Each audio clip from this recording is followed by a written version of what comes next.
আসসালামু আলাইকুম সবাইকে। কেমন আছেন সবাই? আমি ফয়সাল আসিফ জ্যাক মোটরস বাংলাদেশ থেকে। আজকে নিয়ে আসলাম নতুন আরেকটি ভিডিও। ফুয়েল পাম্প এবং ইনজেক্টর দুটো একসাথেই কিভাবে সেট থাকে।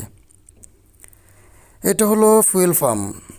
ফুয়েল পাম্পের এখানে দেখুন একটা জিরো মার্ক দেখা যাচ্ছে, আর এখানে একটা বি দেখা যাচ্ছে। বি এখানে দুইটা টাইমিং, পাম্পের দুইটা টাইমিং থাকে ফুয়েল পাম্পের। তো সেক্ষেত্রে ফুয়েল পাম্প এটা আউট থেকেও আপনারা সবাই চেনেন, অনেকেই জানেন ফুয়েল পাম্প প্রতিটা গাড়িতে একটা ফুয়েল পাম্প থাকে, যে পাম্প থেকে ফুয়েল সার্কুলার হয়ে সরাসরি ইঞ্জিন স্টার্ট হয়।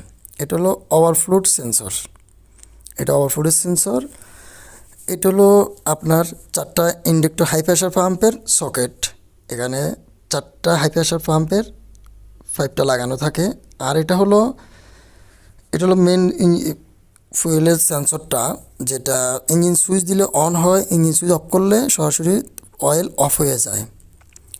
তো প্রতিটা পাম্পে দুইটাই থাকে, দুইটাই ক্লিপ সিস্টেম, দুইটা সেন্সর। এটা ইলেকট্রিক পাম্প। তো সেক্ষেত্রে আর ফুয়েল পাম্প প্রতিটা গাড়িতেই থাকে, এবং ফুয়েল পাম্পের কাজটা হলো আপনার তেল সার্কুলার দেওয়া, এবং গাড়ির পিকআপ আরপিএম সব কিছুই ফুয়েল পাম্প থেকেই শুরু হয়। তো এটা হলো এই যে একটা পাইপ দেখতেছেন, এটা হচ্ছে ফুয়েলের মেইন পাইপ। সরাসরি ডিজেল ফিল্টার থেকে পাইপটা চলে আসলে ফুয়েল পাম্পে, এখান থেকে সার্কুলার হয়ে সরাসরি বের হয়ে যায়। আর এটা হলো অ্যাক্সেলেটার, যেটা আমরা পাড়া দিলে গাড়ি পিকআপ বাড়ে। এটা হলো সেই অ্যাক্সেলেটার, যেটা আপনি বাড়াতেও পারবেন, কমাতেও পারবেন। অ্যাডজাস্ট আছে এই পাশে 10 নম্বর একটা বোল্ট দেখতে পাচ্ছেন। এই 10 নম্বর বোল্টটা লুজ দিয়ে আপনি চাইলে পিকআপ বাড়তি কমাতে পারেন। আর এটা হলো পুরোটা হলো ফুয়েল পাম্প। এখানে আপনি পিকআপ দেবেন, ওইটা পিকআপ দেওয়ার সাথে সাথে এটা ঘুরবে।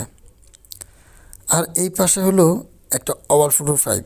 আর এই যে দেখেন, আমাদের কিন্তু বাংলাদেশে অনেকগুলো গাড়ির কিন্তু আপনারা জানেন স্পিড স্লো করে দিছে। আপনি চাইলে আপনার পাম্প থেকে স্পিড বাড়াতেও পারবেন, কমাতে পারবেন। এই যে একটা 10 নম্বর বোল্ট এবং এক্সস্ট দেখতেছেন, এটা দিয়ে আপনি আপনার রেস কমাতেও পারবেন এবং রেস আরও বাড়াতে পারবেন। এটা অরিজিনালি একটা লিমিটের ভিতরে থাকে ওটা।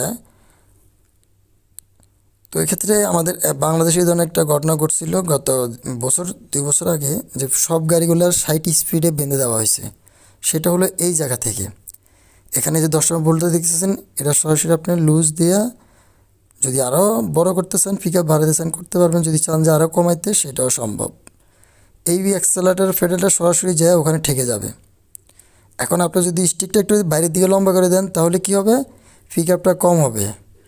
আপনি যদি স্টিকটা ভিতরের দিকে চাপাই রাখেন, তাহলে সেক্ষেত্রে পিকআপ আরও বেশি হবে। হ্যাঁ, তো এখানে পাম্প অনুযায়ী যতটুকু লিমিট অতটুকুই বাধা। এই অ্যাক্সেলারেটর ফেটেলে দুইটা কেবল সিস্টেম। তো সেক্ষেত্রে ফুয়েল পাম্প এটা হলো স্লো রেস বাড়ানো কমে। আপনি যদি রেসটা একটু কমাতে চান, গাড়ি ইঞ্জিন নক করলে এটা 10 নম্বর বোল্টটা লুজ দিয়ে একটু বাড়াই দিলে আপনার সেক্ষেত্রে গাড়ির স্টার্ট বন্ধ হবে না। Slow race adjust.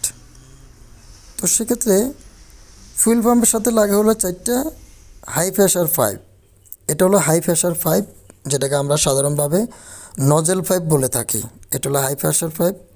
4 সিলিন্ডারের 4টা হবে, 6 সিলিন্ডারের 6টা হবে।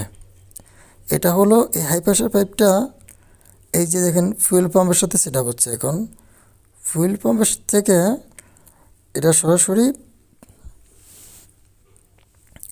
ইন্ডাক্টরে যায় যুক্ত হবে, যেটা আমরা নজেল ইন্ডাক্টর বলে থাকি। ওখানে ওই ফুয়েল ট্যাঙ্ক থেকে সরাসরি তেলটা আসে ফুয়েল ফিল্টার, ফুয়েল ফিল্টার থেকে ফুয়েল পাম্প, ফুয়েল পাম্প থেকে এই হাই প্রেশার পাম্প 5 হইয়া সরাসরি ইন্ডাক্টরে যোগ দিবে। যখন ইন্ডাক্টরে যোগ হবে, তখন ওই যে আমি একটা বি মার্ক দেখেছিলাম, ওই ফিনিয়ামটা যখন ঘুরবে, তখন তেলটা স্প্রে হবে। তো সেক্ষেত্রে আপনার হাই প্রেশার পাম্পটা পুনরায় আপনার সব কিছুই ওর মাধ্যমে হয়। আপনার স্টার্ট ধরে তেল খাওয়া, গাড়ির ফুয়েল কম বেশি সব কিছু ওর উপরে। আর এ হলো 4টা ইন্ডেক্টর। হুম, 4টা ইন্ডেক্টর আছে এখানে। ইন্ডেক্টরের সাথে হলো ইন্ডেকশন 2টা অপশন, একটা হলো হাই প্রেশার পাইপ আর একটা হলো ওভারফ্লো পাইপ। ওভারফ্লো পাইপটা আপনি খেয়াল করে দেখেন, একটা কালো পাইপ ভাঁজ হয়েছে একদম এদিকে চলে আসছে, সেটা হলো হাই প্রেশার পাইপ। তো আমি এখন নজলগুলা যেটা ইন্ডেক্টর বলা হয় ওখানে একটু সেট আপ করতেছি। তো সেক্ষেত্রে এই যে আমার ইন্ডেক্টরগুলো যেখানে লাগানো হচ্ছে, ইন্ডেক্টর হলো আপনার চারটা চারটা হাই প্রেশার পাইপ থাকে। যখন আপনার গাড়ি স্টার্ট দেবেন তখন সেক্ষেত্রে এই ফুয়েলের প্রেশারটার উপরে ডিপেন্ড করবে, এবং সেক্ষেত্রে যখন গাড়ি স্টার্ট হবে তখন তেল স্প্রে হওয়া শুরু হয়ে যায়। এটা সাধারণত আপনার সবচাইতে তেলের সেটটা হলো ফুয়েল। আমাদের বাংলাদেশে ফুয়েলে এমনিতে সমস্যা, ফুয়েলটা যদি ভালো ইউজ করা হয় সেক্ষেত্রে আমার পাম্প এবং ইন্ডাক্টর কখনোই কিছু হবে না। কিন্তু সেক্ষেত্রে সম্পূর্ণ সম্পূর্ণ ফুয়েল পাম্প ডিপেন্ড করে হলো আপনার ডিজেলের উপরে। কারণ ফুয়েল পাম্পের ভিতরে অনেকগুলো জিনিস থাকে, ফুয়েল পাম্পের ভিতরে অনেক ধরনের জিনিস থাকে। তো এই যে দেখুন, আমি এখন আমার 4টা পাইপই কিন্তু এখানে সেট আপ করে ফেলছি।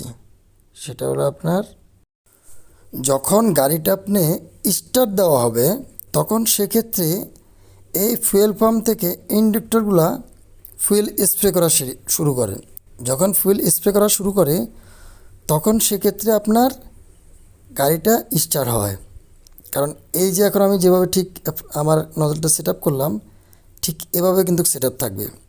তো এটা ইঞ্জিনের মধ্যে কীভাবে ফায়ারিংটা করে, কীভাবে স্প্রে করে, সেটার ভিডিও খুব শিগগিরই আপনারা দেখতে পাবেন। সরাসরি ইঞ্জিন ঘোরানো অবস্থায় ফুয়েলটা কত নম্বর কখন স্প্রেটা করে সেটা আপনারা দেখতে পারবেন।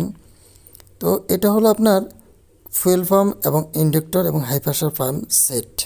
হ্যাঁ, তো হাই প্রেশার পাম্প থেকে সরাসরি ফুয়েলটা যখন অতিরিক্ত হয়ে আসে, ওভার তেল কিন্তু আসে, যতটুক আপনার খরচ হওয়ার অতটুক খরচ হবে, বাকিটুক আপনার আবার ওভারফ্লো পাইপ হয়ে সরাসরি আবার ফুয়েল ট্যাঙ্কে যুক্ত হবে। তো সেক্ষেত্রে আপনার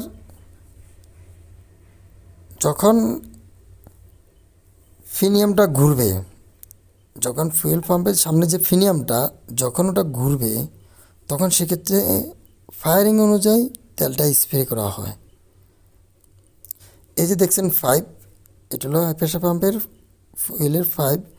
সরাসরি এই পাইপ হয়ে ফুয়েলের ভিতরে তেলটা প্রবেশ করবে।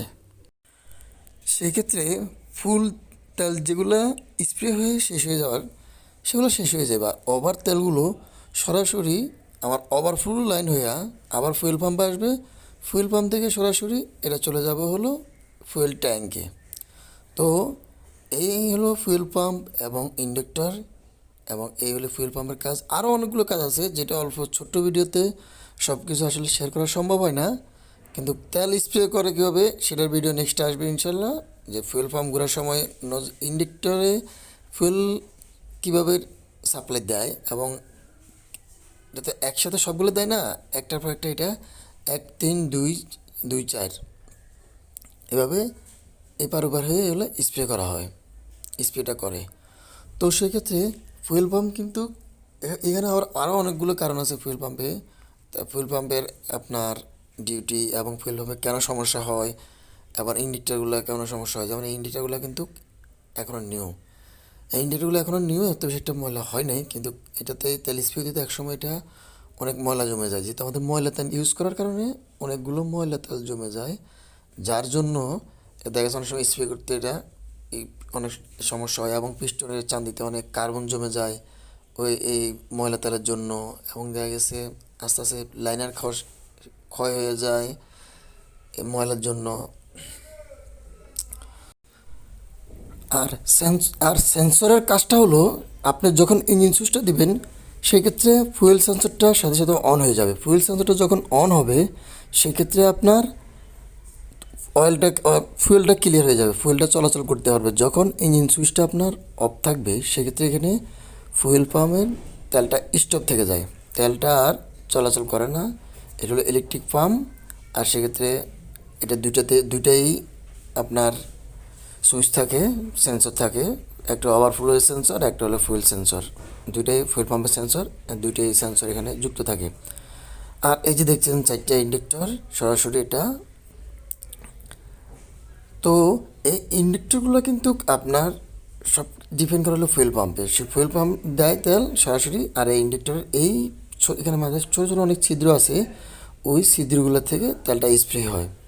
আর এই যে ফুয়েল পাম্পের ফেনিয়াম, এটা সামনে সরাসরি যখন এটা ঘুরবে তখন ফায়ারিং হবে, ফায়ারিংয়ের সাথে অ্যাকুরেটভাবে তেলটা স্প্রে করে থাকে আপনার ইন্ডাক্টরে। আর এই হলো অ্যাক্সেলেটার। অ্যাক্সেলেটার আপনি যখন গাড়ি স্টার্ট দেবেন, স্টার্ট দিয়ে অ্যাক্সেলেটার পিক আপ দেবেন, তখনই গাড়িটা পিক আপ হবে এবং গাড়িটা আগে পিছনে হাঁটবে। যদি আমরা যারা অ্যাক্সেলেটার থেকে পাড়া দিই, এখান থেকে পিক আপটা হয়, এই পিক আপের থেকে কিন্তু গাড়ি চলে। তো আজকের মতো আমি এখানে বিদায় নিচ্ছি। সবাই ভালো থাকবেন, সুস্থ থাকবেন। আল্লাহ হাফেজ।